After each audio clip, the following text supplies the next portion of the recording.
लोक सेवा आयोग की सभी परीक्षाओं में भूगोल विषय का अपना अलग महत्व है। इसी के साथ आज हमारी संस्था ने आपके लिए बीपीएससी परीक्षा को ध्यान में रखते हुए एक महत्वपूर्ण कंपाइलेशन तैयार किया है, जिसमें भूगोल से संबंधित महत्वपूर्ण व्यवहारिक और सैद्धांतिक दोनों पक्षों का समावेश करने का प्रयास किया गया है। मैं अमित त्रिपाठी आज आपसे इन्हीं सभी बिंदुओं पर एक गहन चर्चा करने के लिए उपस्थित हुआ हूं। आइए देखते हैं क्या है, विभिन्न तथ्य क्या हैं, और ये भारत के भूगोल से हम शुरुआत करेंगे और विश्व के भूगोल तक की पूरी यात्रा को संपन्न करेंगे। तो भारत के भूगोल में सबसे पहला तथ्य जो हमारे सामने आता है, भारत का क्षेत्रफल। भारत का क्षेत्रफल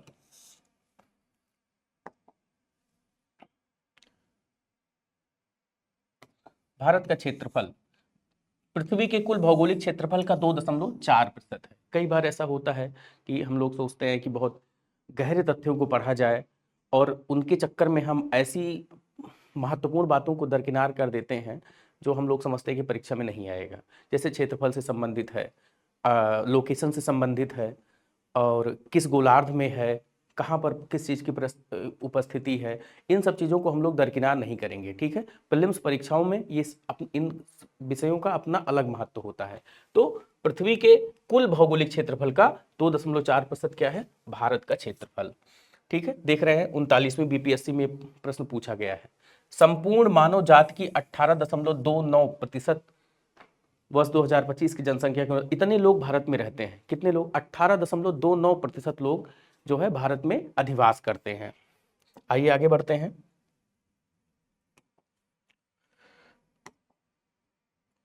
आगे बढ़ते हैं और देखते हैं अगला तथ्य क्या है।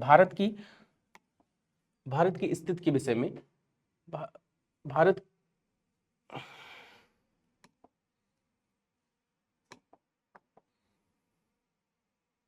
भारत का विस्तार कितना है?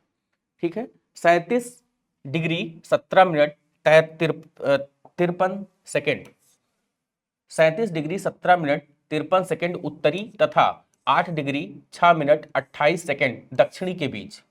37 डिग्री 17 मिनट 53 सेकेंड उत्तरी तथा 8 डिग्री 4 मिनट 28 सेकेंड दक्षिणी के बीच।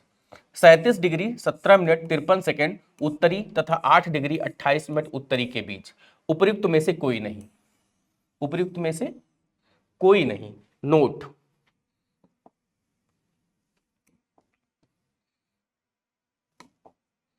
नोट 39वीं बीपीएससी भारत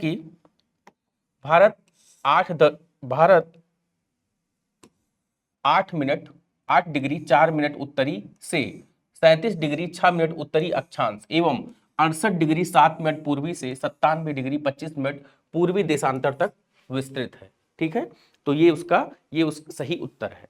39वीं बीपीएससी का ये सवाल है। चलिए आगे बढ़ते हैं और देखते हैं अगला तथ्य क्या है। भारत के पड़ोसी देश, भारत और उससे संबंधित जितने पड़ोसी देश हैं, किस देश के साथ भारत की कितनी विस्तृत सीमा है, किस देश के साथ भारत के राज्यों की अंतरराष्ट्रीय सीमा है। आइए उन बिंदुओं पर विचार करते हैं। बांग्लादेश के साथ 4096.1 किलोमीटर की हमारी अंतरराष्ट्रीय सीमा है। ये सबसे बड़ी है, सबसे बड़ी या विस्तृत, सबसे विस्तृत सीमा हमारी किसके साथ है? बांग्लादेश के साथ, जिसमें कौन कौन से राज्य? पश्चिम बंगाल, असम, मेघालय, त्रिपुरा और मिजोरम, ये राज्य हैं जिनके साथ बांग्लादेश की सीमा लगती है। दूसरा है चीन, 3488.0, लद्दाख, हिमाचल प्रदेश, उत्तराखंड, सिक्किम और अरुणाचल प्रदेश, ये राज्य हैं 1 2 3 4 5, 1 2 3 4 5, 5 राज्य। बांग्लादेश और चीन दोनों के साथ हमारी 5-5 राज्यों की सीमाएं लगती हैं, दोनों के साथ 5-5 राज्यों की। पाकिस्तान के साथ 3323 किलोमीटर, जिसमें लद्दाख, जम्मू कश्मीर, पंजाब, राजस्थान और गुजरात।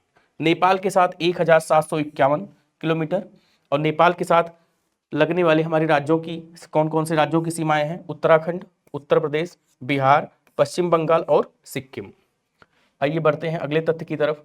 आपकी प्रीलिम्स की परीक्षाएं नजदीक हैं और हमारा ये प्रयास है कि कम से कम समय में सभी बिंदुओं पर आपसे चर्चा कर ली जाए, जिससे आपका ज़्यादा समय भी ना लगे और आप पूरे सिलेबस को एक बार रिवाइज कर लें। यहाँ का इसका सिर्फ उद्देश्य है रिवीजन, इसलिए इसका नाम है 71वीं रिवीजन सीरीज बीपीएससी के लिए। तो हम लोग रिवीजन के जो है फेज में है। नेपाल के साथ 1751, उत्तराखंड, उत्तर प्रदेश, बिहार, पश्चिम बंगाल और सिक्किम। इसके बाद म्यांमार, जिसको पहले इसका पहले नाम क्या था, बर्मा, 1643 किलोमीटर।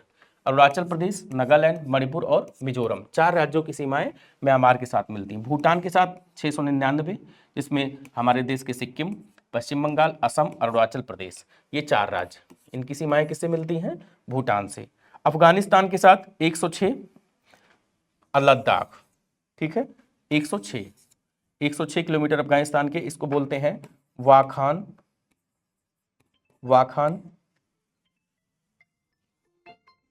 वाखान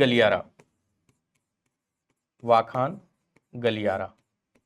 इसी से हमारे देश से अफगानिस्तान जुड़ा हुआ, यहीं पर वाखान नदी भी है, वाखान नदी, ठीक है।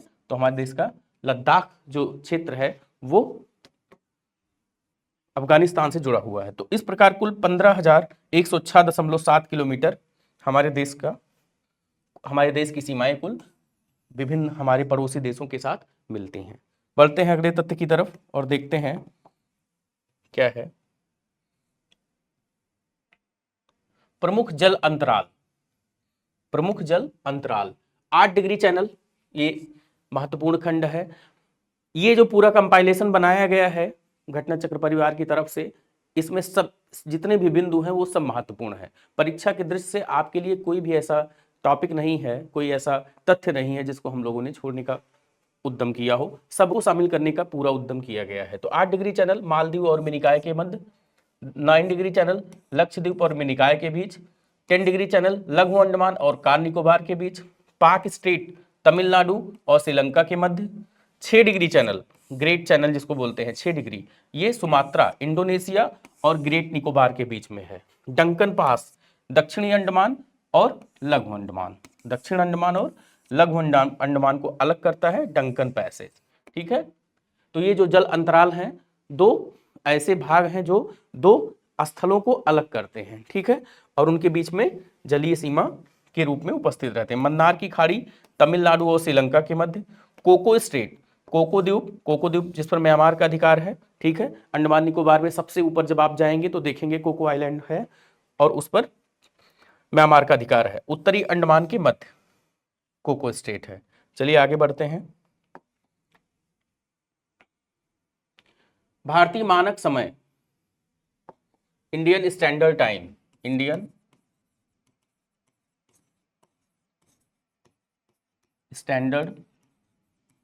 टाइम, या बोलते हैं ग्रीनविच मीन टाइम, इसकी शुरुआत इंग्लैंड से होती है। ग्रीनविच मीन टाइम, भारतीय मानक समय में ग्रीनविच माध्य समय में अंतर पाया जाता है। ये अंतर क्यों है? क्योंकि उत्तरी और पूर्वी गोलार्ध की वजह से, ठीक है। तो हम लोग देखते हैं वो अंतर कितना है। आइए अगले बिंदु पर विचार करते हैं।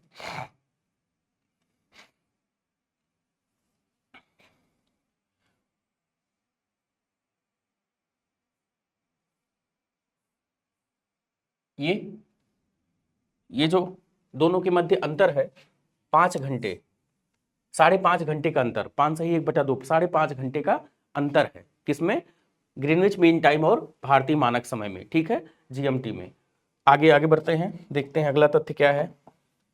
भारत और चीन के बीच सीमा रेखा को क्या कहा जाता है? भारत और चीन, मैकमोहन रेखा। भारत और चीन वो मैकमोहन रेखा के द्वारा अलग होते हैं, ठीक है। लॉर्ड मैकमोहन के संभवतः कर्जन के काल में जो है एक समिति का गठन किया गया था, उन्होंने जो है इस सीमा को निर्धारित किया। आइए आगे बढ़ते हैं और देखते हैं अगला तथ्य आपके लिए क्या है। भारत में भू आकारों की रचना के संबंध में निम्नलिखित कथन सही हैं। संरचनात्मक दृष्टि से मेघालय पठार दक्कन पठार का ही विस्तार है, ठीक है। ये बता रहा है, ये एक तथ्य है। संरचनात्मक दृष्टि से मेघालय का पठार दक्कन पठार का ही विस्तारित भाग है। ये तथ्य जो है क्या है, पूर्णतः सही है। कश्मीर घाटी की रचना एक समभिन्नति में हुई है, ये भी तथ्य सही है। गंगा मैदान की रचना एक अग्रगर्त में हुई है। ठीक है, आगे बढ़ते हैं।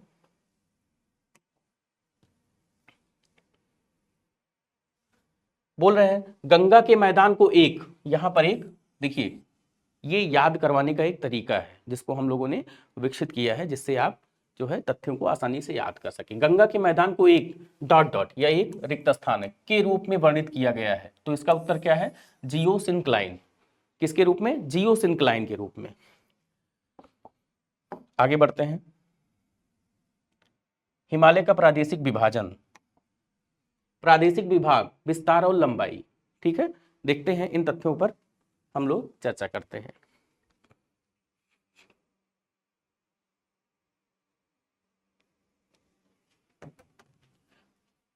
प्रादेशिक विभाग में हिमालय, हिमालय, पंजाब हिमालय, कुमाऊं हिमालय, नेपाल हिमालय और असम हिमालय। हिमालय का प्रादेशिक विस्तार इन 4 विभागों में है, 1, 2, 3 और 4। पंजाब हिमालय का विस्तार सिंधु और सतलज नदियों के मध्य में 560 किलोमीटर में इसका विस्तार है। कुमाऊं हिमालय सतलज और काली नदी के बीच में, इसका विस्तार 320 किलोमीटर। नेपाल हिमालय काली और तीस्ता नदियों के मध्य में, इसका विस्तार 800 किलोमीटर है। असम हिमालय तीस्ता और दिहांग नदियों के मध्य, इसका विस्तार 720 किलोमीटर में है। ठीक है, बढ़ते हैं अगले तथ्य की तरफ।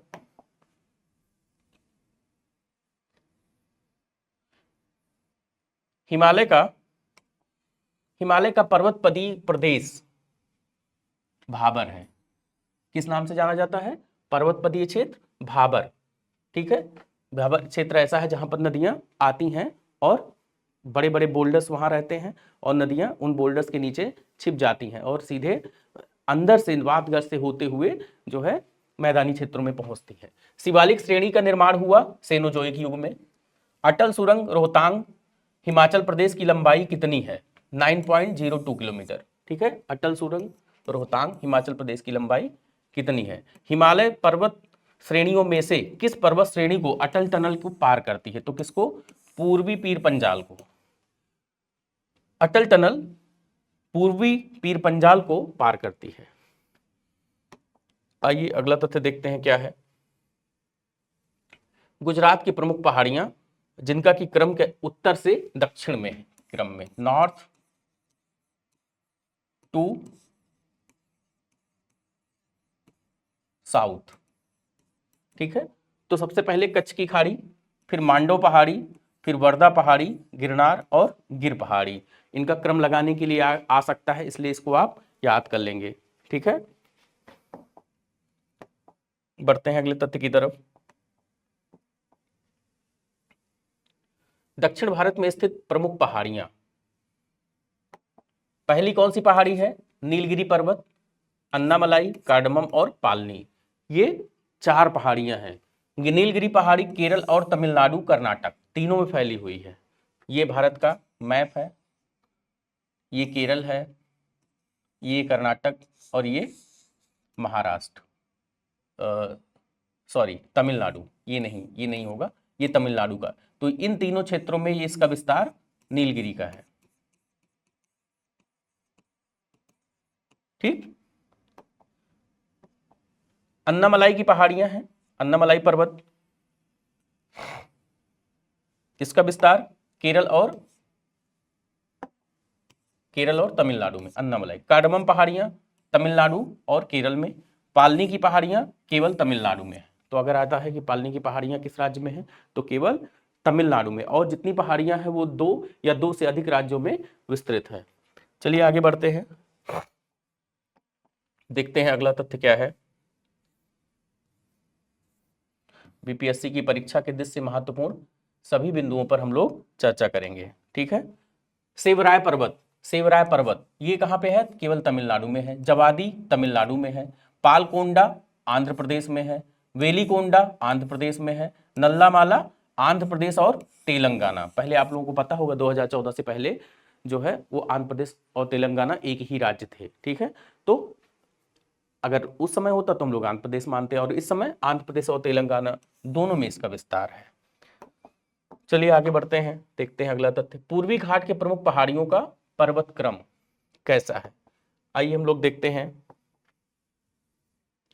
आंध्र प्रदेश तथा तेलंगाना, आंध्र प्रदेश और तेलंगाना में नल्लामल्ला पहाड़ी, वेलिकोंडा, पालकोंडा और नगारी हिल्स, ठीक है, ये कहाँ है?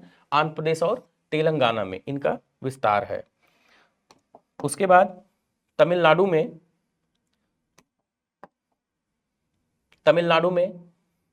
जवादी, सेवराय, पंचमलाई और सिरुमलाई, 1 2 3 4, जवादी, सेवराय, पंचमलाई और सिरुमलाई, इनका विस्तार कहां पे है? तमिलनाडु में। बढ़ते हैं अगले तथ्य की तरफ। देखिए ये एक तथ्य दिया गया है और उसके बगल में उसका उत्तर। जहां पूर्वी घाट और पश्चिमी घाट मिलते हैं वहां निम्नलिखित पहाड़ियां अवस्थित हैं। कौन सी पहाड़ी अवस्थित है? देखिए 43वीं बीपीएससी का सवाल है, ये 43वीं बीपीएससी का। कौन सा? नीलगिरी की पहाड़ियां। जहां पर पूर्वी घाट, ये पूर्वी घाट ये आ रहा है, और ये पश्चिमी घाट, ये जो स्थान है ये, इसको क्या बोलते हैं? नीलगिरी, नीलगिरी हिल्स, ठीक है, इसको बोलते हैं नीलगिरी हिल्स। आइए आगे बढ़ते हैं। भारतीय समुद्र शास्त्रियों ने अरब सागर के तल में बंबई से दक्षिण पश्चिम में लगभग 455 किलोमीटर दूर एक नए 1505 मीटर ऊंचे पर्वत की खोज की है। इस पर्वत का नाम क्या रखा गया है? इस पर्वत का नाम रखा गया है रमन सागर पर्वत, रमन सी माउंट, शॉर्ट में रमन सी माउंट, RSM, ठीक है। अगला तथ्य है महाराष्ट्र एवं कर्नाटक में पश्चिमी घाट क्या कहलाता है? तो महाराष्ट्र और कर्नाटक में पश्चिमी घाट सह्याद्री कहलाता है, सह्याद्री। कन्याकुमारी से सटी पहाड़ियां कौन सी हैं? कन्याकुमारी सटी पहाड़ियां कार्डमम पहाड़ियां हैं, ठीक है, 65वीं बीपीएससी का सवाल है ये। कानन देवन, नीलगिरी, दार्जिलिंग, गिरनार में से इस पहाड़ी पर चाय का बागान नहीं है। किस पर चाय का बागान नहीं है? तो गिरनार पर नहीं है, गिरनार पर चाय का बागान नहीं है। बाकी दार्जिलिंग पर भी चाय का बागान है, नीलगिरी पर है, और कानन देवन पर भी चाय के बागान है। चाय एक बागाती कृषि है जिसमें उसका प्लांटेशन किया जाता है। बहुत अधिक मात्रा में उसके लिए वर्षा की जरूरत होती है और तापमान की जरूरत होती है, लेकिन जरूरी ये है कि वहाँ उनकी जड़ों में पानी ना रुके, इसलिए ढलावदार कृषि की जाती है, और पहाड़ों पर ढाल ज़्यादा रहता है और उस पर पानी रुकने की संभावना कम रहती है। आइए आगे बढ़ते हैं, अगला तथ्य देखते हैं क्या है आपके लिए। भारत की सर्वोच्च पर्वत चोटी है केटू गार्विन ऑस्टिन। बहुत लोग सोचेंगे कि माउंट एवरेस्ट क्यों नहीं, तो एवरेस्ट जो है वो नेपाल में है, ठीक है, आधिकारिक रूप से। तो भारत की सर्वोच्च चोटी केटू गार्विन ऑस्टिन है। भारत के प्रमुख दर्रों में लद्दाख में कौन कौन सा दर्रा है? खारदुंगला, काराकोरम, जोजिला और चांगला। जम्मू कश्मीर में पीर पंजाल और बनिहाल, ये 2। हिमाचल प्रदेश में सिपकिला, रोहतांग, बाड़ालाचा, यांगजी, दीवान, भाबा, पारंगला और मणिरंग। उत्तराखंड में मुलिंगला, माना, नीति, लिपुलेख, कुंगरी भिंगरी, सिकनामा, सलामधुरा और सिनला, इतने जो है वो दर्रे इन 3 राज्यों में, लद्दाख, जम्मू कश्मीर, हिमाचल और उत्तराखंड, इन 4 राज्यों में इतने दर्रे हैं। चलिए आगे बढ़ते हैं। अब उत्तराखंड में देखते हैं कौन कौन से दर्रे हैं। उत्तराखंड में मुलिंगला, माना, नीति, लिपुलेख, कुमारी भिंगरी, नामा, रालामधुरा और सिनला, ये इतने 1 2 3 4 5 6 7 8 पासेस, 8 पासेस, ठीक है। सिक्किम में नाथुला और जेलेपला, अरुणाचल प्रदेश में सेला, बॉमडिला, यांगयाप और दीफू, मणिपुर में तुजू दर्रा, महाराष्ट्र में थाल घाट और भोर घाट, ठीक है, और केरल में पाल घाट। इनको आप एक क्रम में याद कर सकते हैं। था, भो, पा, ठीक है, प्लस, हाँ बस इतने, ये था भो पा तीनों याद कर लेंगे। चलिए आगे बढ़ते हैं। और एक दर्रा यहां पे और था, थालघाटपुर दक्षिण में ही है, सेनकोट्टा, सेनकोट्टा, ठीक है। थालघाट, भोरघाट, पालघाट और सेनकोट्टा, 4 दर्रे हैं दक्षिण में। बढ़ते हैं अगले तथ्य की तरफ, देखते हैं क्या है आपके लिए। बीपीएससी की परीक्षा की दृष्टि से ये कंपाइलेशन जो है बहुत महत्वपूर्ण है। आप लोग ये समझ लीजिए कि ये एक तरह से कुछ कुछ तथ्य होते हैं जिनको पढ़ा जाता है, कुछ को मस्तिष्क में रखा जाता है और कुछ को पी लिया जाता है। तो ये ऐसे तथ्य हैं जिनको पी लेना है आपको, ठीक है। अगला तथ्य है पालघाट दर्रा, इन दर्रों से गुजरने वाले प्रमुख रेल एवं सड़क मार्ग, ठीक है। ये देख ही रहे हैं, ये दक्षिणी, ये ये ये पश्चिमी घाट है, वेस्टर्न घाट, ठीक है। ये यहाँ का थोड़ा सा मैदानी एरिया और ये पहाड़ी एरिया है, ठीक है। फिर इधर जो है मुख्य भूमि है। तो यहाँ ये जो दर्रे हैं इनके माध्यम से मार्ग बनाए गए हैं। वायु भी यहाँ से गुजरती है, इनको क्रॉस करती है, मानसून पर भी ये प्रभाव डालते हैं। अरब सागर से आने वाली बहुत हवाएं जो हैं वो इसको पास करती हैं और इन्हीं से मार्ग भी बनाए गए हैं जो मुख्य भूमि से जुड़े हुए हैं। आइए देखते हैं कि पालघाट दर्रे से कालीकट, त्रिशूर, कोयंबटूर, इरोड रेल व सड़क मार्ग जाता है। भोरघाट दर्रे से मुंबई, पुणे, बेलगावी, चेन्नई रेल एवं सड़क मार्ग।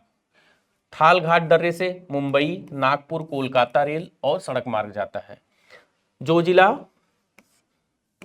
रोहतांग, नाथुला, खैबर में से वह दर्रा जो सर्वाधिक ऊंचाई पर अवस्थित है। जोजिला, रोहतांग, नाथुला, खैबर, इन दर्रों में से कौन सा ऐसा दर्रा है जो सर्वाधिक ऊंचाई पर अवस्थित है? तो वो कौन सा दर्रा है? नाथुला। नाथुला दर्रा क्या है? सबसे ऊंचाई पर उपस्थित दर्रा है। चलिए बढ़ते हैं अगले महत्वपूर्ण तथ्य की तरफ। भारत के प्रमुख हिमनद, हिमनद जानते हैं नदियों के ऊर्जा के सतत स्रोत हैं।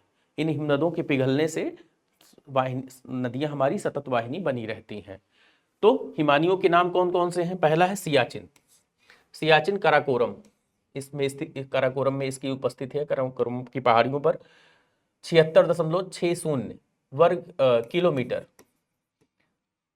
76.64 किलोमीटर इसका क्षेत्रफल है सियाचिन ग्लेशियर का। फिर हिस्पर काराकोरम में ही 61 किलोमीटर, बियाफो काराकोरम में 60 किलोमीटर, बाल्टोरो काराकोरम में 58 किलोमीटर, चोगोलुंगमा काराकोरम में 50 किलोमीटर, खुर्दोपिन काराकोरम में 41 किलोमीटर, रीमो लद्दाख में 40 किलोमीटर, पुनमा लद्दाख में 27 किलोमीटर। उसके बाद आगे बढ़ते हैं। गंगोत्री हिमनद उत्तराखंड में है और 26 किलोमीटर में है।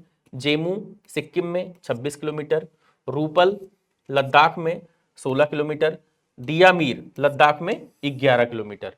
तो ये जो हिमनद हैं इनका ये विस्तार है। आगे बढ़ते हैं, देखते हैं अगला तथ्य क्या है। हिमालय में हिमरेखा निम्न में से होती है। पश्चिमी हिमालय में 2500 से 3000 मीटर के ऊपर, पूर्वी हिमालय में 3500 से 4000 मीटर के ऊपर हिमरेखा होती है। तो इनके बीच में हिमरेखा होती है, आइस लाइन, आइस लाइन। इसके ऊपर जाएंगे तो बर्फ मिलेगी, परमाफ्रॉस्ट। भारत के अतिरिक्त प्रायद्वीपीय पर्वत निर्मित हुए हैं, भारत के अतिरिक्त प्रायद्वीपीय पर्वत निर्मित हुए हैं सेनोजोइक महाकल्प में, और एक अग्र गंभीर है, सॉरी ये दूसरा तथ्य है। तो भारत के अतिरिक्त प्रायद्वीपीय पर्वत सेनोजोइक महाकल्प में विकसित हुए हैं। छोटा नागपुर क्या है? 40वीं बीपीएससी का सवाल है। तो छोटा नागपुर एक अग्र गंभीर है। क्या है? एक अग्र गंभीर। बढ़ते हैं अगले तथ्य की तरफ। कंसेप्चुअल पार्ट में नहीं जाएंगे, नहीं तो समय कम है और पूरा सब्जेक्ट इसको कंप्लीट करना है, पूरे कंपाइलेशन को, भारत और विश्व के भूगोल को, तो फिर वो पूरा नहीं हो पाएगा। दंडकारण्य क्षेत्र किस राज्य में अवस्थित है? दंडकारण्य क्षेत्र किस राज्य में अवस्थित है? उड़ीसा, आंध्र प्रदेश, छत्तीसगढ़ और तेलंगाना। उपयुक्त में से कोई नहीं, उपयुक्त में से एक से अधिक। तो इसका उत्तर है उड़ीसा, छत्तीसगढ़, तेलंगाना, महाराष्ट्र, आंध्र प्रदेश में इसका विस्तार है। कहाँ कहाँ पे है? उड़ीसा में भी है, छत्तीसगढ़ में है, तेलंगाना में है, महाराष्ट्र में है और आंध्र प्रदेश। इन 1 2 3 4 5 राज्यों में इसका विस्तार है। 5 राज्यों में इसका विस्तार है। अगला तथ्य क्या है? यह मेघालय पठार का अंश नहीं है। ठीक है, कौन सा ऐसा क्षेत्र है जो मेघालय पठार का अंश नहीं है? तो भुवन की पहाड़ियां हैं। भुवन की पहाड़ियां मेघालय पठार का हिस्सा नहीं है। आगे बढ़ते हैं। अंडमान एवं निकोबार पर्वत शिखर। अंडमान और निकोबार पर्वत शिखर कौन कौन से महत्वपूर्ण शिखर हैं, उनके विषय में, उनकी ऊंचाई क्या है, उनकी अवस्थिति क्या है, इसके विषय में हमें जान लेना चाहिए। तो पहला कौन सा है? सैडल पीक है। सैडल पीक 732 मीटर ऊंचाई है इसकी और ये उत्तरी अंडमान में है। ठीक है, कहाँ पे है? उत्तरी अंडमान। इस तरह से अंडमान और निकोबार द्वीप समूह बिखरे हुए हैं। ठीक है, कहाँ पे? बे ऑफ बंगाल में। बे ऑफ बंगाल में। बे ऑफ बंगाल क्या है? इंडियन ओशन का भाग है। इंडियन ओशन का भाग है। अरब सागर भी इंडियन ओशन का भाग है। तो सैडल पीक 732 मीटर उत्तरी अंडमान में, Mount Thuillier 642 metre Great Nicobar, Mount Diavolo 515 metre की ऊंचाई और मध्य अंडमान, माउंट कोयोबो 459 दक्षिणी अंडमान, माउंट हैरियर 422 मीटर दक्षिणी अंडमान में इसकी अवस्थिति है। आइए देखते हैं अगला तथ्य। लक्षद्वीप टापू अवस्थित है कहां पे? दक्षिण पश्चिम भारत में। दक्षिण पश्चिम भारत में। लक्षद्वीप में कितने द्वीप हैं? तो 36 द्वीप हैं। लक्षद्वीप में टोटल 36 द्वीप है। द्वीपों का समूह लक्षद्वीप किसका बना हुआ है? प्रवाल उत्पत्ति का। एटॉल यहां पे पाया जाता है। एटॉल, एटॉल क्या है? ये प्रवाल भित्ति की संरचना का एक प्रकार है। ठीक है, इस क्षेत्र में प्रवाल भित्ति नहीं पाई जाती है। कहां नहीं पाई जाती है? कैम्बे की खाड़ी में। ठीक है, तो कैम्बे की खाड़ी में प्रवाल भित्ति नहीं पाई जाती है। बढ़ते हैं अगले तथ्य की तरफ। अगला तथ्य क्या है? विदर्भ एक प्रादेशिक नाम है। भारत में यह महाराष्ट्र का अंग है। किसका? महाराष्ट्र राज्य का अंग है। विदर्भ महाराष्ट्र राज्य का अंग है। ठीक है, पाट अंचल, पाट रीजन अवस्थित है। तो पाट रीजन झारखंड और छत्तीसगढ़ में अवस्थित है। झुमरी तलैया रेडियो पर गीतों की फरमाइश के लिए प्रसिद्ध है। किस राज्य में? झारखंड में। तो झुमरी तलैया रेडियो गीत जो है आता है, जो स्थानीय लोकगीत रहते हैं, रेडियो के माध्यम से उनका प्रसार किया जाता है। तो झुमरी तलैया इस क्रम में झारखंड का है। उत्तर प्रदेश के भी ऐसे बहुत सारे हैं। ठीक है, तो उनको भी आप याद कर लेंगे। स्पेशली भी बीपीएससी की परीक्षा है तो उसी को दृष्टिगत रखेंगे। क्षेत्रफल के अनुसार निम्नलिखित राज्यों का सही अवरोही क्रम। अवरोही का मतलब है अव में कितने अक्षर हैं? 4, और आरोही में कितने अक्षर हैं? 3। ठीक है, तो जब अवरोही की बात आए तो ज्यादा से कम की तरफ, 4 से 3 की तरफ, ज्यादा से कम की तरफ। बढ़ते हैं, देखते हैं अवरोही क्रम क्या है। क्षेत्रफल के अनुसार निम्नलिखित राज्यों का अवरोही क्रम है। सबसे बड़ा राज्य कौन सा है? वो पहले ऑप्शन दिया गया आपको, आंध्र प्रदेश है, बिहार है, मध्य प्रदेश है और उत्तराखंड है। तो इसका ऑप्शन क्या है? सबसे पहले 3 नंबर पे कौन है? मध्य प्रदेश। मध्य प्रदेश सबसे क्षेत्रफल की दृष्टि से इन चारों में सबसे बड़ा राज्य कौन सा है? मध्य प्रदेश का है। 4 नंबर पे उत्तर प्रदेश, दूसरे नंबर पे उत्तर प्रदेश। ये पहला हो गया, ये दूसरा हो गया। पहला आंध्र प्रदेश, आंध्र प्रदेश, आंध्र प्रदेश, तो ये तीसरे स्थान पे है।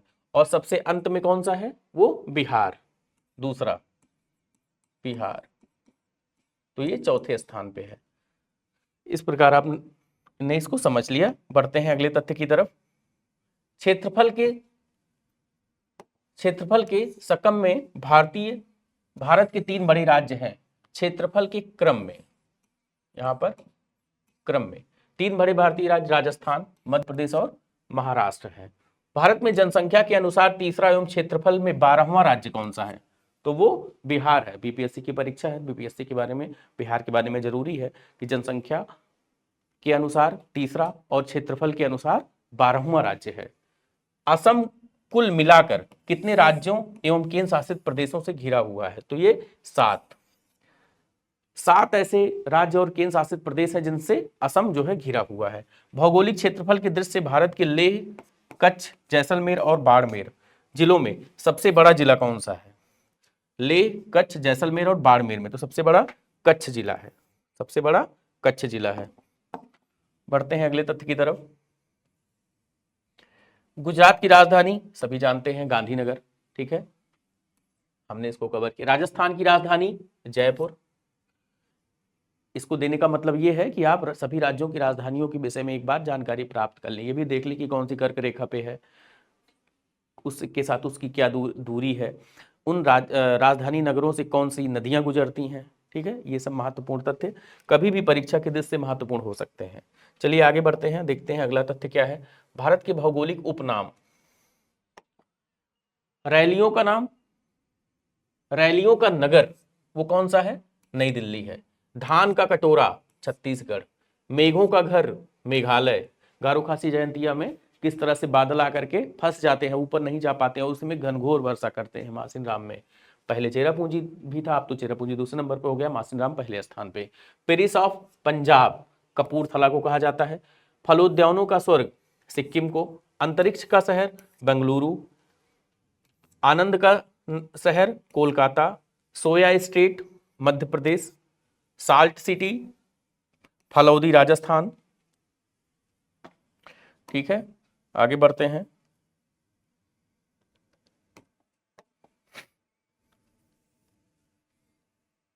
गोल्डन सिटी अमृतसर, अमृतसर का स्वर्ण मंदिर है।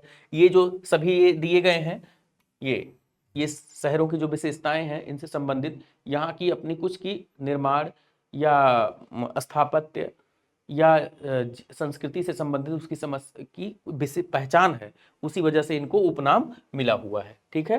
तो गोल्डन सिटी अमृतसर। पहाड़ों की मल्लिका नेतरहाट को कहा जाता है। नेतरहाट को, नेतरहाट कहाँ पे है? झारखंड में, ठीक है। क्वीन ऑफ दक्कन पुणे को कहा जाता है। पहाड़ों की नगरी डूंगरपुर। पृथ्वी का स्वर्ग श्रीनगर। मंदिरों और घाटों का नगर वाराणसी, ठीक है। बढ़ते हैं अगले तथ्य की तरफ, देखते हैं। भारत की प्रमुख जनजातियों का स्थानिक विवरण। एक लोक सेवक के लिए उसका प्रमुख कर्तव्य होता है कि जो वंचित वर्ग हैं, जो लोग हाशिए पर हैं, जो लोग विकास के क्रम में समावेश नहीं जिनका हो पाया है या कम समय समावेश हो पाया है, उनको विकास की प्रक्रिया में फिर से शामिल किया जाए, ठीक है, या उन पर विशेष रूप से ध्यान दिया जाए। तो इस क्रम में जनजातियां जो हैं वो इसी वर्ग में आती हैं जो काफ़ी पिछड़ी हुई हैं। तो राज्य और केंद्र शासित प्रदेश और उनसे संबंधित जनजातियां। अंडमान निकोबार में सेंटलीज, ओंगे, जारवा और सोमपेन। तमिलनाडु में कुरुम्बा, कनिकरन, टोडा और कोटा। आंध्र प्रदेश में चेंचू, कोया, गडाबा, लबाडा, सवारा और यानादी। तेलंगाना में कोया, कोंद, चेंचू, कुलिया और गडाबा। ये प्रमुख जनजातियां इन राज्यों में हैं। आगे बढ़ते हैं।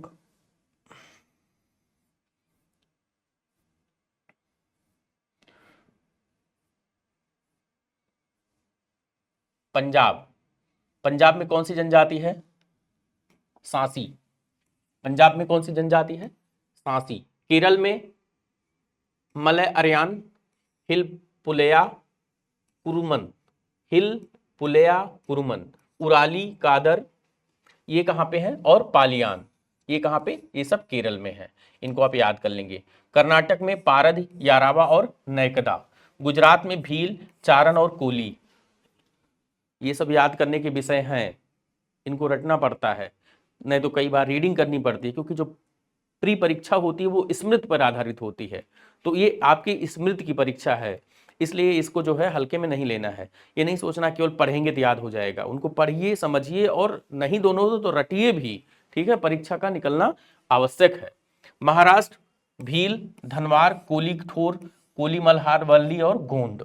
राजस्थान में मीणा, भील, गरसिया, सहरिया, कोली और डमोर। हिमाचल प्रदेश में गद्दी, किन्नौर, जद, भोड और गुज्जर। जम्मू कश्मीर में बकरवाल और गुज्जर, दोनों मुस्लिम समुदाय से हैं, गद्दी और चांगपा। गद्दी और चांगपा। बढ़ते हैं अगले तथ्य की तरफ।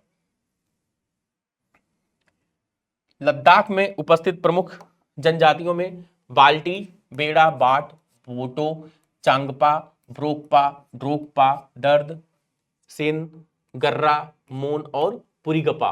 उत्तराखंड में थारू, भोटिया, बुक्सा, जौनसारी और राजी। ओडिशा में मुंडा, खरिया, भूमिन, संथाल, हो, कोल, उरांव, सवर। झारखंड में संथाल, संथाल यहाँ पे भी है, उड़ीसा में और झारखंड दोनों में भी। मुंडा यहाँ पे भी है और उड़ीसा में भी है।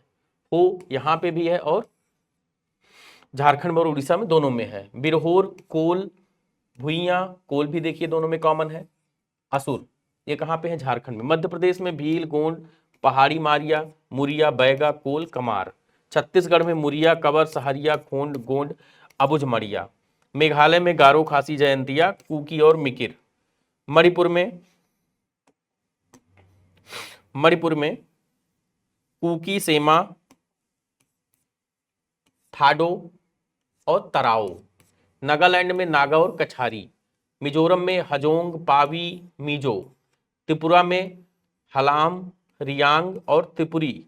अरुणाचल प्रदेश में मोम्बा, खाम्बा, आपातानी, मिसमी, सिंगपो और अबूर। अबूर हिल्स भी यहाँ पे है, मिसमी हिल्स भी है वहां पे अरुणाचल प्रदेश में ही। असम में गारो, खासी, जयंतिया, कार्बी, कुकी और पोडो। अगला तथ्य देखते हैं। पश्चिम बंगाल में कौन कौन सी जनजातियां हैं? लोधा, भूमिज, संथाल, लेप्चा। सिक्किम में लेप्चा और भूटिया। इस प्रकार पूरे भारत में के सभी राज्यों और केंद्र शासित प्रदेशों में उपस्थित जितनी भी जनजातियां हैं उनका विवरण यहां पर दिया हुआ है। इसको आप लोग रीडिंग लगाएंगे, बार बार रीडिंग लगाएंगे। भूगोल तथ्यों की और सिद्धांतों की दोनों की परीक्षा करता है। ये एक विज्ञान भी है और फैक्ट भी, तथ्य भी है। आपको इसमें वहां की वस्तु स्थिति के बारे में जानना पड़ेगा। ठीक है, बढ़ते हैं आगे, देखते हैं अगला तथ्य क्या है। भारत के इस भाग में, किस भाग में? इस भाग में द्रविड़ियन प्रजाति मुख्यतः केंद्रित है। किस भाग में द्रविड़ियन प्रजाति संकेंद्रित है? तो दक्षिण भारत में।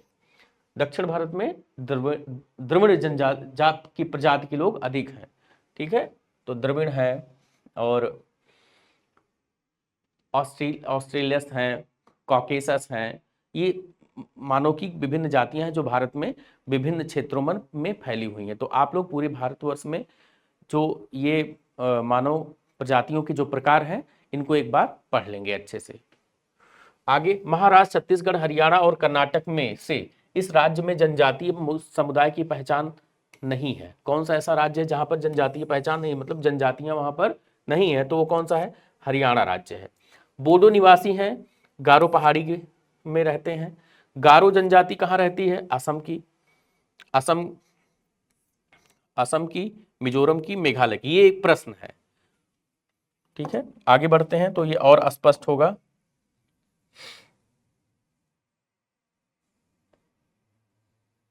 समुदाय पहचान हो गया है। बोडो निवासी हैं गारो पहाड़ी के। गारो जनजाति है असम की। भील असम, मिजोरम और मेघालय। गारो यहां तीनों जगह पे रहते हैं। ठीक है, भील जनजाति कहां पाई जाती है? भील वास्तव में जनजाति है तो महाराष्ट्र में। निम्नलिखित जनजाति और राज्य की जोड़ी नहीं है। कौन कौन सी नहीं है? टोडा और केरल। ठीक है, तो ये जो जोड़ी है जनजाति और राज्य की, ये सही नहीं है, टोडा और केरल की। तो देखते हैं आगे।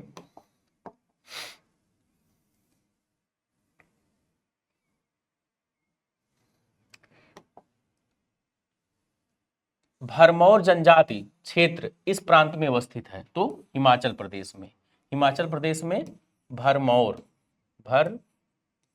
भरमौर जनजाति पाई जाती है। भरमौर जनजाति पाई जाती है।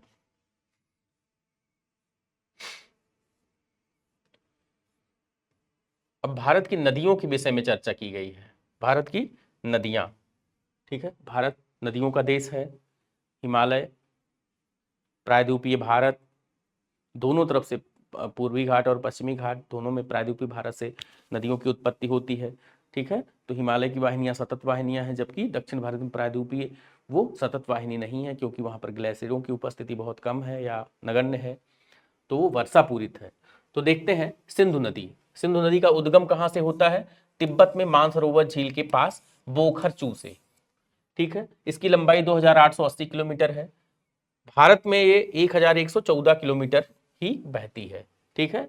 और अरब सागर में इसका मुहाना है। इसका जो पानी है वो कहां पर एक्सक्रीट होता है? अरब सागर में। चिनाब, चिनाब दो धाराओं चस्व और 1180 किलोमीटर सतलज भागा से मिलकर बनी है। तो चिनाब चंद्रा और भागा नदियों से चिनाब, एक बार फिर से इस तथ्य को पढ़ते हैं। चिनाब दो धाराओं चश्व 1180 किलोमीटर सतलज भागा से मिलकर बनी है, ठीक है। हिमाचल प्रदेश के केलांग के पास टांडी में मिलती है। किससे? केलांग के पास टांडी में ये मिलती है। रावी नदी के बारे में, कांगड़ा जिले में रोहतांग दर्रे के समीप, उद्गम इसका कहां पे है? उद्गम कांगड़ा जिले में रोहतांग दर्रे के समीप। इसकी लंबाई कितनी है? 720 किलोमीटर। और ये देखिए, ये जो है किसका संगम या मुहाना कहां पे है? चिनाब नदी में। तो रावी जा करके चिनाब नदी में मिल जाती है, ठीक है। झेलम पीर पंजाल पर्वत पर स्थित बेरीनाग, ठीक है, जम्मू कश्मीर, और 725 किलोमीटर इसका जो है वो लंबाई में ये बहती है और चिनाब में जाकर के मिल जाती है। ब्यास नदी रोहतांग दर्रे के समीप, रोहतांग दर्रे के समीप। आगे बढ़ते हैं, थोड़ा सा देखते हैं। ब्यास नदी रोहतांग दर्रे के समीप 470 किलोमीटर इसकी लंबाई है। और हरिके, हरिके एक बांध है तरन तारण के पास, ब्यास कुंड में 4000 मीटर सतलज नदी में मिल जाती है जाकर के। सतलज मानसरोवर झील के समीप से इसकी ये राक्षस ताल है। मानसरोवर झील के पास राक्षस ताल है, वहां से इसका उद्गम होता है। 1448 किलोमीटर, भारत में ये 435 किलो, इसका टोटल जो ड्रेनेज एरिया है वो 1448 किलोमीटर है, लेकिन भारत में केवल 635 किलोमीटर ये बहती है और चिनाब नदी में जाकर के ये मिल जाती है। बढ़ते हैं अगले तथ्य की तरफ। गंगा, गोमुख गंगोत्री हिमानी 2500 यहां से ये निकलती है। 2525 किलोमीटर इसका सफर है पूरा, जो ड्रेनेज एरिया है, और बंगाल की खाड़ी में ये गिरती है। रामगंगा नदी गढ़वाल की पहाड़ियों पर स्थित दूधा टोली से निकलती है। 596 किलोमीटर चलने के बाद गंगा नदी में, कन्नौज के पास गंगा नदी में रामगंगा नदी मिल जाती है, ठीक है। फिर शारदा या काली नदी, एक उत्तराखंड में काला पानी लिम्पियाधुरा को लेकर के अभी भारत और नेपाल के मध्य में विवाद भी चल रहा है, सीमा विवाद। नेपाल अपने मैप में बार बार उसको दिखाता है, जो कि बहुत कई वर्षों से वो भारत का अंग है। तो शारदा नदी का उद्गम वहां से होता है। 350 किलोमीटर चलने के बाद बहराइच के निकट घाघरा नदी में आकर के मिल जाती है। देखते हैं अगला तथ्य, गंडक नदी के विषय में। गंडक नदी बिहार में बाढ़ का बहुत बड़ा कारण है। गंडक नदी नेपाल में हिमालय से निकलती है। 623 किलोमीटर चलने के बाद गंगा नदी में पटना के निकट सोनपुर में ये मिल जाती है, उसके साथ ये संगम बनाती है। गंडक नदी में बहुत ज़्यादा पानी आ जाने से बरसात का पानी, ग्लेशियर का पानी दोनों मिल करके बाढ़ की स्थिति पैदा कर देते हैं, जिससे बिहार का निचला एरिया ऊपर से जो नीचे है, क्योंकि नेपाल उसके ऊपर है, पानी वहाँ से छोड़ता है, तो बाढ़ की स्थिति व्यापक रूप से हो जाती है। कोसी नदी गोसाईनाथ चोटी के उत्तर में 720 किलोमीटर ये चलती है, चलना इसका जो मार्ग है, और गंगा नदी में आकर के मिल जाती है। यमुना जो कि बंदरपूंछ के पश्चिमी ढाल पर स्थित यमुनोत्री हिमानी से निकलती है। 1376 किलोमीटर चलने के बाद गंगा नदी में यहीं अपने यहाँ प्रयागराज में संगम पर अभी कुंभ का मेला लगा था, आप लोगों ने देखा होगा, ऐतिहासिक भीड़ हुई थी और सांस्कृतिक सम्मेलन के लगभग सभी क्षेत्रों में कुंभ महोत्सव ने अब उच्चतम मानकों को प्राप्त किया। ठीक है, तो चंबल नदी, अगला कौन सा तथ्य है? चंबल नदी मध्य प्रदेश के मालवा पठार, चंबल कहां से निकलती है? मध्य प्रदेश के मालवा पठार के महू के निकट, ठीक है, समुद्र तल से इसकी ऊंचाई 600 मीटर है। इस मालवा पठार की ऊंचाई 600 मीटर है, 965 किलोमीटर इसका ड्रेनेज एरिया है। और समुद्र, ये यमुना नदी, इटावा के पास यमुना नदी में ये मिल जाती है। तो चंबल क्या है? यमुना की सहायक है। बेतवा नदी के विषय में चर्चा कर लेते हैं। तो मध्य प्रदेश के रायसेन जिले में विंध्य पर्वत से निकलती है। 654 किलोमीटर चलने के बाद हमीरपुर, उत्तर प्रदेश का ये हमीरपुर जिला है, और ये भी इटावा भी उत्तर प्रदेश का जिला है, आकर के बेतवा यमुना में मिल जाती है। तो चंबल, बेतवा। सोन नदी अमरकंटक की पहाड़ियां, अमरकंटक की पहाड़ियां मध्य प्रदेश में है।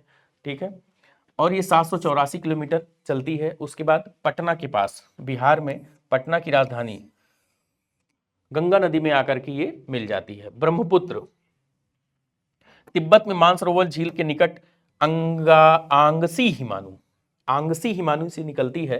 2900 किलोमीटर इसका सफर है, और बंगाल की खाड़ी में ये जो है अपने जल का निस्तारण करती है।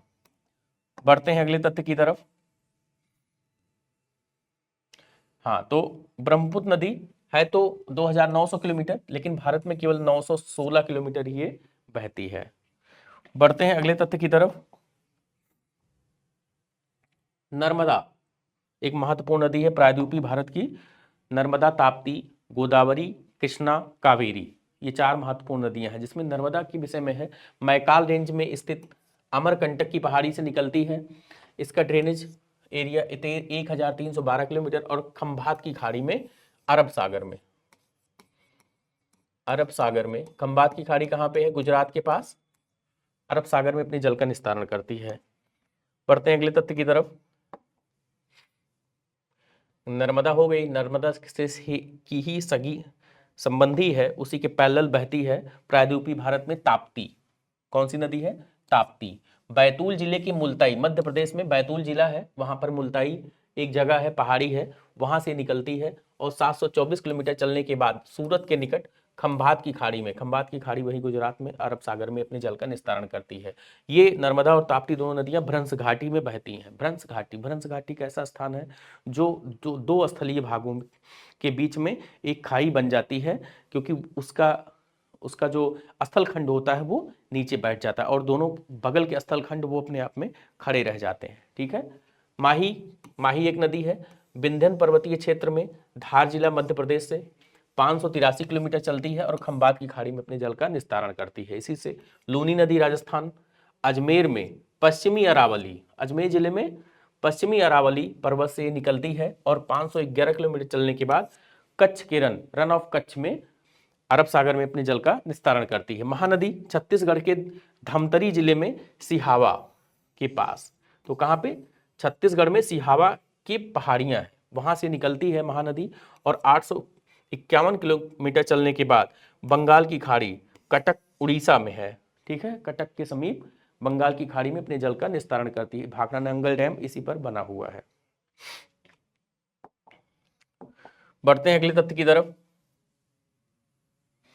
छिप्रा, छिप्रा नदी है, कंकरी बरडी पहाड़ी, इंदौर, यहां से निकलती है। 195 किलोमीटर चलने के बाद ये चंबल नदी में आके मिल जाती है। साबरमती अरावली पर्वत, उदयपुर, अच्छा, ये छिप्रा नदी जो है वो कंकरी बरडी पहाड़ी जो कि इंदौर में है, साबरमती अरावली पर्वत, उदयपुर, 371 किलोमीटर खंभात की खाड़ी में गिरती है। बनास नदी, बनास,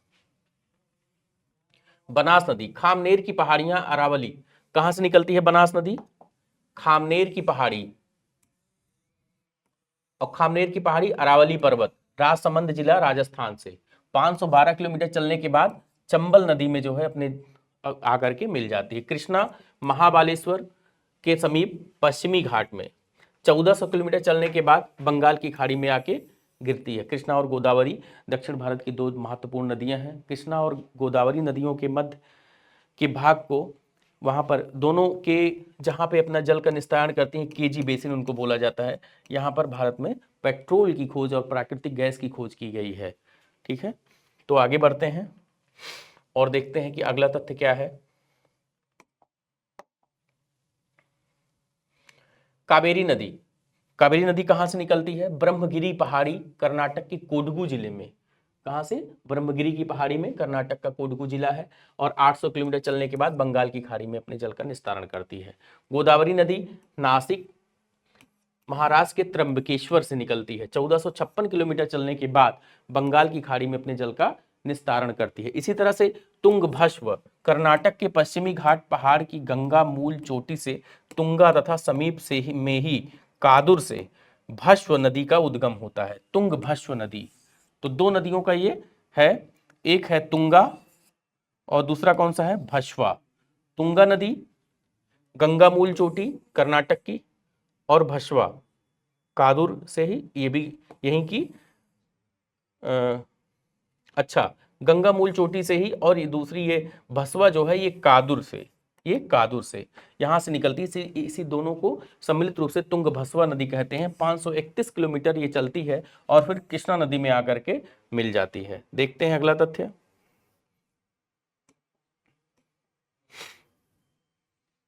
पेन्नार नदी, पेन्नार नदी कर्नाटक से नंदी पहाड़ी है कर्नाटक में, वहां से पेन्नार नदी निकलती है। 597 किलोमीटर चलने के बाद बंगाल की खाड़ी में आकर के अपने जल का निस्तारण करती है। इसी तरह से पेरियार नदी है जो शिवगिरी चोटी क्षेत्र से केरल में है। ये शिवगिरी चोटी जो है वो केरल में है। ठीक है, यहां से पेरियार नदी निकलती है। 244 किलोमीटर चलने के बाद फिर अरब सागर में अपने जल का निस्तारण करती है। इसी पेरियार नदी पर पेरियार बांध भी बनाया गया है। हुगली नदी, हुगली नदी देखते हैं, यह गंगा की एक शाखा है जो गिरिया के निकट, गिरिया कहाँ पे है? पश्चिम बंगाल। ठीक है, 260 किलोमीटर हुगली नदी चलती है और फिर बंगाल की खाड़ी में आकर के मिल जाती है। बढ़ते हैं अगले तथ्य की तरफ। प्रमुख सहायक नदियां। ठीक है, अब सहायक नदियों की नदियां हैं, हाँ उसी का विस्तार है ये। हम लोगों ने कृष्णा को पढ़ा था, हम लोग आगे पढ़ते हैं। गोदावरी नदी, गोदावरी नदी संभवतः कृष्णा भी नहीं हम लोग टच किए हैं, एक बार देख लेते हैं। अच्छा हाँ नहीं अभी नहीं, अब आएंगे कृष्णा पे। तो गोदावरी, पूर्णा, वर्धा, प्राणहिता, इन नदियों की अब हम लोग अब तक उन नदियां उनका उद्गम, उनका ड्रेनेज लाइन कितनी है, कितना दूर तक बहती हैं, भारत में वो उनका विस्तार कितना है और कहां पर अपने जल का निस्तारण करती हैं। अब हम लोग इन नदियों की सहायक नदियों की चर्चा करेंगे। इन नदियों की जो सहायक नदियां हैं, देखिए प्रमुख सहायक नदियां, ये हमारा टॉपिक क्या है? प्रमुख सहायक नदियां। ठीक है, तो आगे बढ़ते हैं। सबसे पहले इस क्रम में गोदावरी नदी की चर्चा करते हैं। गोदावरी की सहायक कौन कौन सी नदियां हैं? तो गोदावरी की सहायक पूर्णा, वर्धा, प्राणहिता, पेनगंगा, वेनगंगा, वेनगंगा, वर्धा, मंजीरा और इंद्रवती है, इंद्रवती, ये इसकी क्या है? सहायक नदियां हैं। ठीक है, इसी तरह से कृष्णा नदी है। कृष्णा नदी में तुंगभस्क, कोयना, घाट प्रभा, मूसी, भीमा, माल प्रभा, पंचगंगा और दूध गंगा, ये इसकी सहायक नदियां हैं। आगे बढ़ते हैं। कावेरी नदी है, कौन सी? कावेरी नदी। कावेरी नदी में अमरावती इसकी सहायक नदी है, भवानी, हेमावती और काबिनी।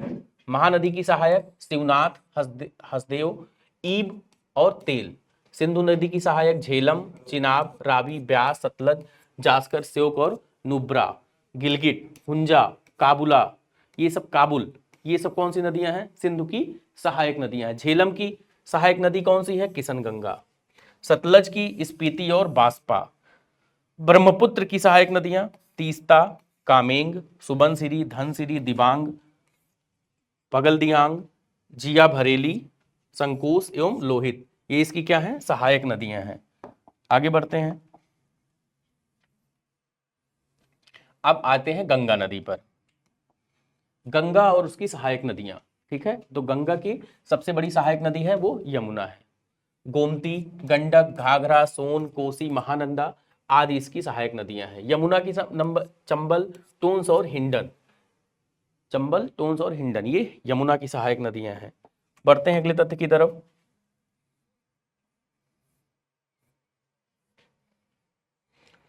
प्रमुख, भारत की प्रमुख बहुउद्देशीय परियोजनाएं एवं उनसे संबंधित राज्य और संघ राज्य क्षेत्र। बहुउद्देशीय परियोजनाओं को के विषय में पंडित जवाहरलाल नेहरू ने कहा था कि आधुनिक भारत के मंदिर हैं, क्योंकि यहाँ पर लोगों को रोजगार मिलेगा और उस रोजगार मिलने से जो आय उत्पन्न होगी उससे लोगों का जीवन स्तर बढ़ेगा, बदलेगा। मंदिरों में पूजा भी हम लोग इसीलिए करते हैं जिससे हमारे भाग्य अच्छा हो, हमारे कर्म अच्छे हों और हमको जो है हमारी मति भ्रष्ट ना हो और हमारे जीवन में हमेशा एक आशावादी माहौल बना रहे, ठीक है। तो बहुउद्देशीय परियोजनाओं को आधुनिक भारत का मंदिर जवाहरलाल नेहरू जी ने कहा था और इन परियोजनाओं और उनसे संबंधित संघ राज्य क्षेत्रों के विषय में हम चर्चा कर लेते हैं। परियोजना का नाम पहला है भाखड़ा नांगल, ये सतलज नदी पर बना है और संबंधित इससे राज्य है पंजाब, हरियाणा, राजस्थान और हिमाचल प्रदेश, ठीक है। ब्यास नदी है, ब्यास नदी पर कौन सा डैम बना है, पोंग बांध बना है, ठीक है। और नदी बांध, पोंग बांध इस पे बना हुआ है। राजस्थान, पंजाब, हरियाणा और हिमाचल प्रदेश, ठीक है, ये इनसे संबंधित राज्य हैं जो इससे लाभ प्राप्त करते हैं। बढ़ते हैं अगले तथ्य की तरफ। और इसी पर महाराणा प्रताप सागर भी इसी पर अवस्थित है, ब्यास नदी पर, ठीक है। इंदिरा गांधी नहर, ब्यास एवं सतलज नदी के संगम के आगे हरिके बांध है। इंदिरा गांधी नहर ब्यास एवं सतलज नदी के संगम के आगे हरिके बांध किन किन राज्य संबंधित है, राजस्थान, हरियाणा और पंजाब। अगला तथ्य देखते हैं क्या है। चंबल घाटी, चंबल घाटी ये चंबल नदी से संबंधित है, मध्य प्रदेश और राजस्थान। दामोदर घाटी, दामोदर नदी पश्चिम बंगाल एवं झारखंड। हीराकुंड बांध महानदी पर हीराकुंड बांध अभी आया था, उड़ीसा में है महानदी और ये उड़ीसा से संबंधित। मयूराक्षी नदी पर मयूराक्षी बांध पश्चिम बंगाल और झारखंड। कोसी नदी पर कोसी बिहार और नेपाल। तुंगभस्म कर्नाटक और आंध्र प्रदेश। नागार्जुन सागर ये कृष्णा नदी पर तेलंगाना और आंध्र प्रदेश इसके राज्यों में। गंडक नदी पर गंडक बिहार और नेपाल दो राज्यों के मध्य में स्थित है और इस परियोजना से जो लाभ प्राप्त होता है वो बिहार और नेपाल दोनों, बिहार एक देश है, नेपाल भारत का एक राज्य है, दोनों को प्राप्त होता है। तो एक ही अंतरराष्ट्रीय परियोजना है, गंडक परियोजना एक अंतरराष्ट्रीय परियोजना है। फरक्का परियोजना गंगा नदी पर पश्चिम बंगाल राज्य में है। काकरापार तापी नदी पर है और ये गुजरात राज्य में है। इसी तरह से तवा परियोजना तवा नदी पर है और ये मध्य प्रदेश राज्य में स्थित है। उकाई परियोजना तापी नदी पर है और ये गुजरात राज्य में है। मालप्रभा परियोजना मालप्रभा नदी पर कर्नाटक राज्य में। पोचमपाड़ू जिसका नाम है श्री राम सागर भी इसका नाम है पोचमपाड़ू परियोजना का, ठीक है, तो गोदावरी नदी पर और तेलंगाना राज्य में है। बगलिहार परियोजना चिनाब नदी पर है और जम्मू कश्मीर राज्य में ये उपस्थित है। सरदार सरोवर परियोजना बहुत ही महत्वपूर्ण प्रसिद्ध है और इस पर सरदार सरोवर डैम जो बना हुआ है इसको लेकर के पर्यावरणविदों ने बहुत सारी चिंताएं भी जाहिर की थी, ठीक है। तो ये किस पर है, नर्मदा नदी पर है और ये गुजरात मध्य प्रदेश। तो आगे बढ़ते हैं, थोड़ा सा इसको पेज को ऊपर करते हैं तो और इसको अच्छे से जो है। सरदार सरोवर परियोजना नर्मदा नदी पर गुजरात, मध्य प्रदेश, राजस्थान और महाराष्ट्र ये चार राज्य इससे लाभ प्राप्त करते हैं, ठीक है। तिलैया परियोजना बराकर नदी पर है और ये झारखंड राज्य में स्थित है। दुलहस्ती परियोजना चिनाब नदी पर है और ये जम्मू कश्मीर राज्य में स्थित है। सरहिंद परियोजना सतलज नदी पर पंजाब राज्य में। जवाहर सागर चंबल नदी पर राजस्थान राज्य में, राणा प्रताप सागर चंबल नदी पर राजस्थान राज्य में, और गांधी सागर चंबल नदी पर मध्य प्रदेश राज्य में। ये बहुत बहुत महत्वपूर्ण है। जवाहर सागर, राणा प्रताप सागर और गांधी सागर, इनका क्रम भी आप लोग देख लेंगे, पूरब से पश्चिम और पश्चिम से पूरब, तीनों ये चंबल नदी पर हैं, ठीक है। 2 राजस्थान में है और 1 मध्य प्रदेश में है। मध्य प्रदेश में गांधी सागर है। इसके बाद आगे बढ़ते हैं, शिव समुद्रम परियोजना। शिव समुद्रम परियोजना कावेरी नदी पर कर्नाटक राज्य में है। बाण सागर परियोजना सोन नदी पर बिहार, उत्तर प्रदेश और मध्य प्रदेश, बिहार, उत्तर प्रदेश और मध्य प्रदेश तीनों राज्य इससे लाभ प्राप्त करते हैं, ठीक है। तो बाण सागर परियोजना सोन नदी पर। पंचेत बांध दामोदर नदी झारखंड और पश्चिम बंगाल में स्थित है। शरावती नदी, शरावती परियोजना शरावती नदी पर कर्नाटक राज्य में। हसदेव बंगो परियोजना हसदेव नदी पर छत्तीसगढ़ में। मचकुंड परियोजना मचकुंड नदी पर उड़ीसा और आंध्र प्रदेश। कंसावती परियोजना कंसावती नदी पर पश्चिम बंगाल में।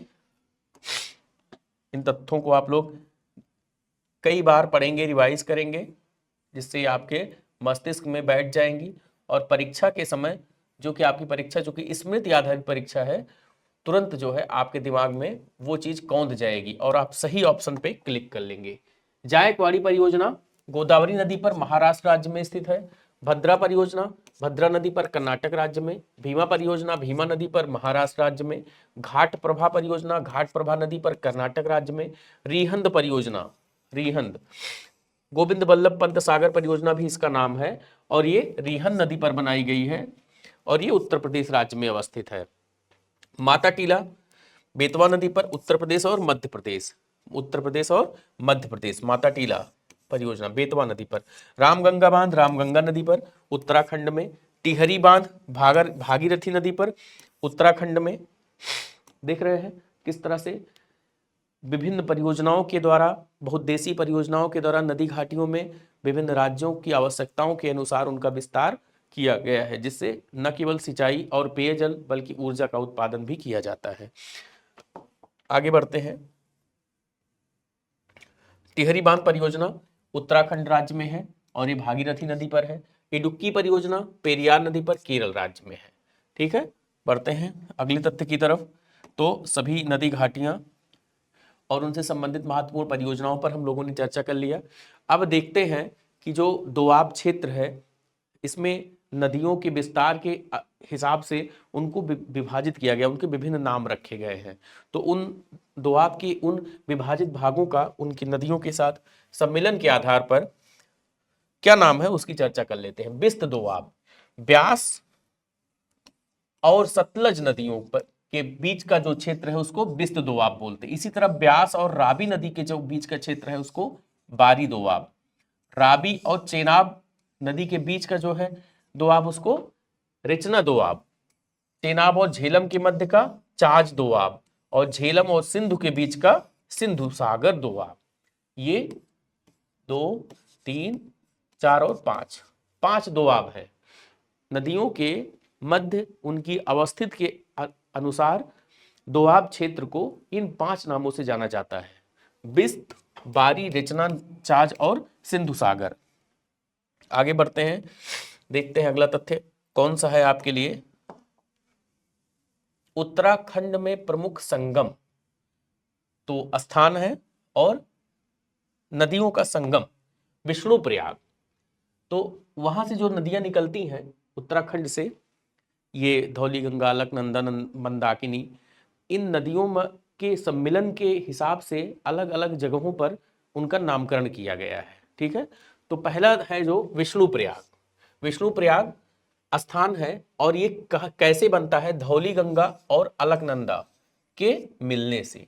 तो धौली गंगा और अलकनंदा जहां पर मिलती हैं उनका विष्णुप्रयाग उस स्थान को बोलते हैं। और विष्णु गंगा, अलकनंदा को विष्णु गंगा भी कहते हैं। नंदप्रयाग नंदाकिनी और अलकनंदा के संगम को बोलते हैं। कर्णप्रयाग पिंडर और अलकनंदा के संगम को। रुद्रप्रयाग मंदाकिनी और अलकनंदा के संगम को रुद्रप्रयाग। और अंत में देवप्रयाग, जहां के बाद गंगा नदी मैदानी भागों में प्रवेश करती है, वो भागीरथी और अलकनंदा के संगम पर को बोलते हैं देवप्रयाग। आगे बढ़ते हैं और देखते हैं अगला तथ्य क्या कौन सा है आपके लिए।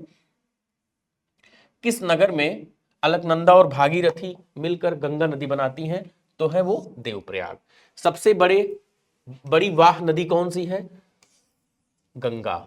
ठीक है, भारत में सबसे बड़ी वाह नदी गंगा है। 2550 किलोमीटर लगभग इसका क्षेत्र है। निम्नलिखित में से गंगा नदी घाटी का भाग कौन सी उपनदी है? कौन सी ऐसी उपनदी है इसमें जो गंगा नदी घाटी का भाग है? इसमें शंख, दक्षिणी कोयल, उत्तरी कोयल और बाराकर, ये 4 विकल्प हैं। तो उपयुक्त में से कोई नहीं और उपयुक्त में से एक से अधिक। ये ऑप्शन पहले हुआ करता था बिहार राज्य की प्रारंभिक परीक्षाओं में, लेकिन अब ये हटा दिया गया है। ठीक है, इसीलिए हमने उसको अलग से रखा है, सिर्फ आपके नॉलेज के लिए कि ये ऑप्शन पहले था और अब ये नहीं, उसको हमने प्रश्न का भाग नहीं बनाया है।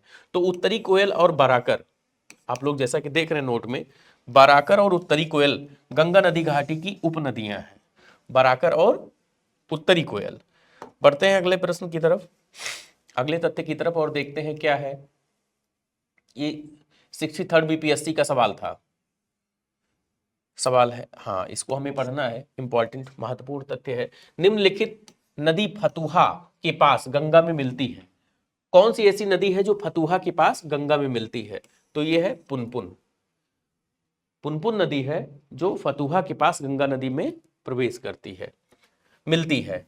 भारत के यारलुंग जांगपो नदी को किस नाम से जाना जाता है? तो ब्रह्मपुत्र नदी को यारलुंग जांगपो की नाम से भी जाना जाता है।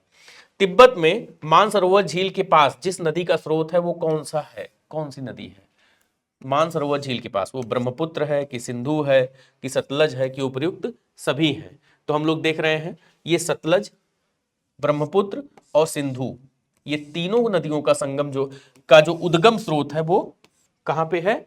मानसरोवर झील, तिब्बत की मानसरोवर झील के पास। आगे बढ़ते हैं और अगला तथ्य देखते हैं।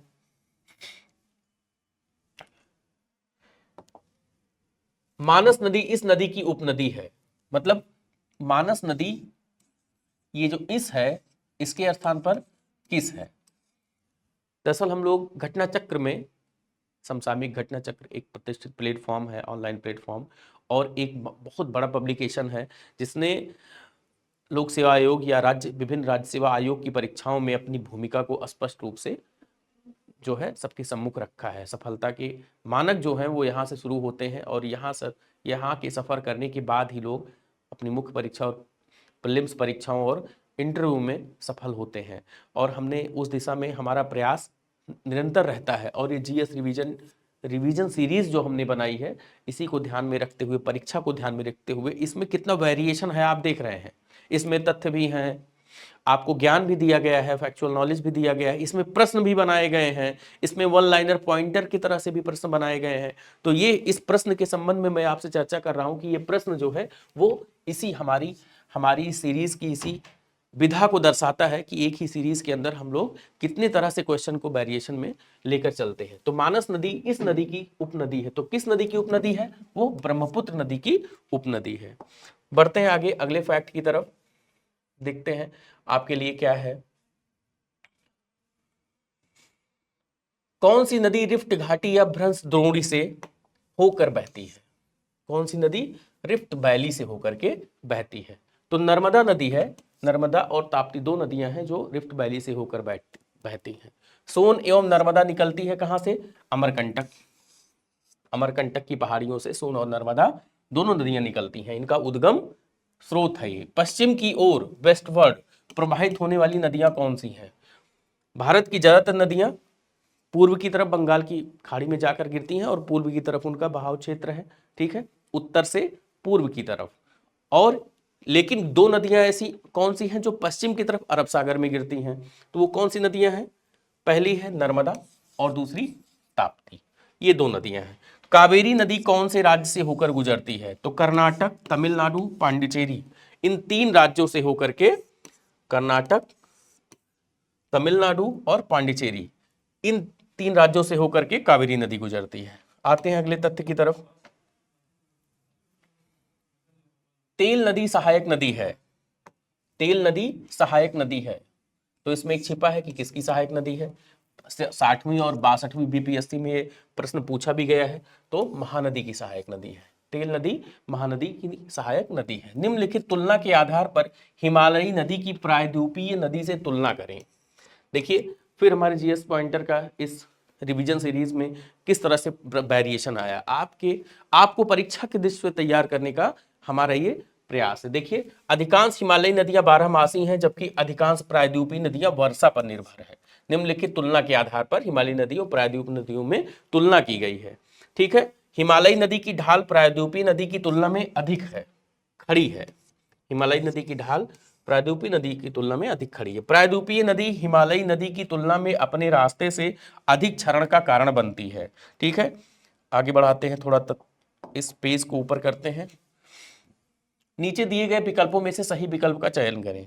तो सही विकल्प का चयन करेंगे तो 1 और 2। पहला तो ये आ जाएगा, पहला तो ये आ जाएगा, पहला और विकल्प दूसरा, मतलब अधिकांश हिमालयी नदियां 12मासी हैं, ठीक है, जबकि अधिकांश प्रायद्वीपीय नदियां वर्षा पर निर्भर है। अभी कुछ देर पहले इसी लेक्चर में हमने इस बात पर चर्चा भी किया था।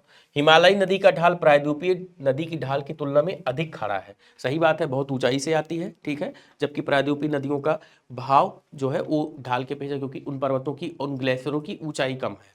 तीसरी बात है, प्रायद्वीपीय नदी हिमालयी नदी की तुलना में अपने रास्ते से अधिक क्षरण का कारण बनती है। नहीं, ये तथ्य सही नहीं है। केवल इन विकल्पों में से सही उत्तर जो है वो 1 और 2 है। ज्यादा क्षरण, क्योंकि वो ऊंचाई से आती है तो मलबा जो है वो ज्यादा से ज्यादा लेके आती है और क्षरण करते हुए नीचे आती है। ठीक है, आगे बढ़ते हैं और देखते हैं अगला तथ्य क्या है आपके लिए। भारत में चंद्र और भागा नदियां इस क्षेत्र में बहती हैं। कहां पे? लाहौल क्षेत्र में। चंद्र और भागा नदियां लाहौल क्षेत्र में बहती हैं। निम्नलिखित नदियां बंगाल की खाड़ी में गिरती हैं। तो कौन कौन सी नदियां हैं जो बंगाल की खाड़ी में गिरती हैं? आइए देख लेते हैं। गंगा नदी है जो बंगाल की खाड़ी में गिरती है, ब्रह्मपुत्र है, गोदावरी नदी है, महानदी है, कृष्णा है और कावेरी। ये 1 2 3 4 5 और ये 6 नदियां हैं। ये 6 नदियां कहाँ गिरती हैं? बंगाल की खाड़ी में। आइए अगला तथ्य देखते हैं क्या है आपके लिए। दामोदर, कोयल और सुवर्णरेखा नदियां निकलती हैं। दामोदर, कोयल और सुवर्णरेखा ये कहां से निकलती हैं? छोटा नागपुर पठार से। छोटा नागपुर पठार से दामोदर नदी निकलती है, छोटा नागपुर पठार से। ये नदी भी छोटा नागपुर पठार से निकलती है। देखते हैं अगले तथ्य की तरफ। दामोदर नदी कहां से निकलती है? 67वीं बीपीएससी में ये सवाल पूछा गया था। ठीक है, तो परीक्षा के दृष्टि से भी ये आपके लिए महत्वपूर्ण है। निम्नलिखित भूमि बंधित नदी है। कौन सी नदी है जो भूमि बंधित है? तो लूनी। लूनी राजस्थान में निकलने के बाद अपने स्थल मार्ग में ही समाप्त हो जाती है। ठीक है, तो ये भूमि बंधित नदी है। ये समुद्र तक इसके जल का निस्तारण नहीं हो पाता है, वहां तक ये नहीं पहुंच पाती है। सोन, गंडक, कोसी, गंगा में सबसे अधिक नदी पथ परिवर्तन, मैक्सिमम शिफ्टिंग ऑफ कोर्स किया गया है। किस नदी के द्वारा? कोसी नदी। कोसी नदी अपने मार्ग को सबसे ज्यादा बार परिवर्तित करती है। तो आपको ये जानना आवश्यक है कि कोसी नदी को कहाँ का शोक कहा गया है। ठीक है, इस तथ्य को आप स्वयं में जानते हैं और उम्मीद करता हूं कि मुझे ये बताने की आवश्यकता नहीं है। त्रिवेणी नहर किस नदी पर निर्मित है? तो गंडक नहर पर, गंडक नदी पर। त्रिवेणी नहर गंडक नदी पर निर्मित है। अगला तथ्य देखते हैं। भारत के प्रमुख नगर और उनके उपनाम। ठीक है, विभिन्न नगर दिए गए हैं, ये हैं उपनाम उनके और ये स्थान। ईश्वर का निवास स्थान प्रयागराज। कहा जाता है कि ब्रह्मा जी ने सबसे पहले सृष्टि को उत्पन्न करने के पहले यहां पर एक यज्ञ किया था। ठीक है, तो ये प्रयागराज ईश्वर का निवास स्थान। स्वर्ण मंदिर का शहर अमृतसर।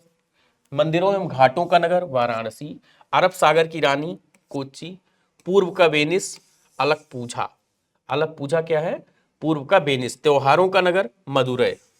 मदुरै को त्योहारों का नगर। Town of festivals. Town of festivals.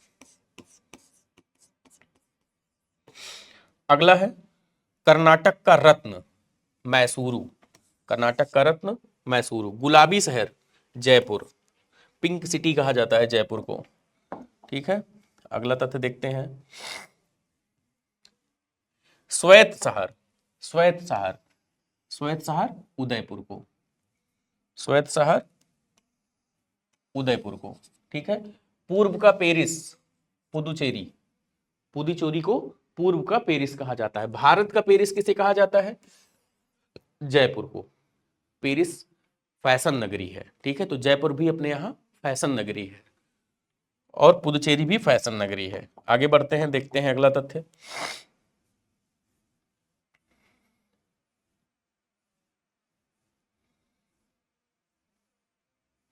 अब भारत का स्विट्जरलैंड, स्विट्जरलैंड आल्प्स का विस्तार, आल्प्स स्विट्जरलैंड के एकदम ऊपर से है। ठीक है, ऐसे घिरा हुआ है, आल्प्स की गोद में है स्विट्जरलैंड, और बहुत हरा भरा वहाँ की का जो पर्यावरणीय परिदृश्य है बड़ा सुंदर है, वायु बहुत शुद्ध है, ऑक्सीजन की मात्रा बहुत ज़्यादा है, और एक स्पोर्ट्स इसलिए कहा जाता है, स्पोर्ट्स का मैदान है वो, यूरोप की स्पोर्ट्स का मैदान। भारत का स्विट्जरलैंड, भारत में उससे साम्यता रखता है कश्मीर। ठीक है, भारत का स्विट्जरलैंड, भारत का मिनी स्विट्जरलैंड खज्जियार, पूर्व का स्कॉटलैंड, पूर्व का स्कॉटलैंड कौन सा है? मेघालय। ठीक है, दक्षिण का कश्मीर केरल, दक्षिण का कश्मीर केरल में देख रहे हैं नीलगिरी की पहाड़ियां हैं। ठीक है, और बगल में जो है नीलगिरी की पहाड़ियों की वजह से वो बहुत ही हरा भरा रहता है, प्राकृतिक परिदृश्य बहुत ज़्यादा है, वर्षा भी बहुत अधिक अधिक होती है यहाँ पर। तो एक इसको इसी वजह से दक्षिण का कश्मीर कहा जाता है। राजस्थान का गौरव चित्तौड़गढ़, राजस्थान का पूर्वी प्रवेश द्वार भरतपुर, राजस्थान का थर्मोपल्ली हल्दी घाटी। ठीक है, भारत का हॉलीवुड, थर्मोपल्ली एक युद्ध था। ठीक है, तो भारत का हॉलीवुड, हॉलीवुड कहाँ पे है? मुंबई में, और वास्तव में हॉलीवुड कहाँ है? यूएसए में, यूएसए में। ठीक है, तो भारत का हॉलीवुड मुंबई, और भारत के जो हॉलीवुड है वो मुंबई में है, और यहाँ पे इसको बोलते हैं बॉलीवुड, बॉलीवुड। ठीक है, भारत का प्रवेश द्वार मुंबई। ठीक है, 7 टापुओं का नगर मुंबई, मुंबई 7 टापुओं पर बसा हुआ है। ठीक है, इसीलिए 7 टापुओं का नगर इसे कहा जाता है। देखते हैं अगला तथ्य। इस्पात नगरी जमशेदपुर, जमशेदपुर इस्पात नगरी। ठीक है, यहाँ पर रतन टाटा के द्वारा स्थापित कंपनी टिस्को, टिस्को यहाँ पर अवस्थित है। भारत का दिल, भारत का दिल क्या है? दिल्ली है। दक्षिण की गंगा कावेरी नदी को कहा जाता है। फलों की डलिया हिमाचल प्रदेश को, हिमाचल प्रदेश में सेब और सिट्रस फूड बहुत ज्यादा होते हैं। भारत का मैनचेस्टर अहमदाबाद, भारत का बगीचा बंगलुरु को, भारत का बगीचा बंगलुरु को, महलों का शहर कोलकाता, भारत का मसालों का बगीचा केरल। ठीक है, आगे बढ़ते हैं। मसालों का बगीचा केरल हो गया। छोटा नागपुर की रानी वो नेतरहट झारखंड, अभी कुछ देर पहले मैंने इसकी चर्चा भी की थी। पर्वतों की रानी मसूरी। 5 नदियों की भूमि, पंजाब में 5 नदियां हैं। ब्लू माउंटेन नीलगिरी की पहाड़ियां फमांगपुई। बंगाल का शोक दामोदर नदी। उत्तर भारत का मैनचेस्टर कानपुर। ठीक है, समुद्रपुत्र किसको कहा जाता है? तो लक्षद्वीप, लक्षद्वीप को समुद्रपुत्र कहा जाता है। जुड़वा नगर कौन कौन से हैं? हैदराबाद और सिकंदराबाद। ये कौन से हैं? Twin towns, twin towns, twin towns. ठीक है, आगे बढ़ते हैं।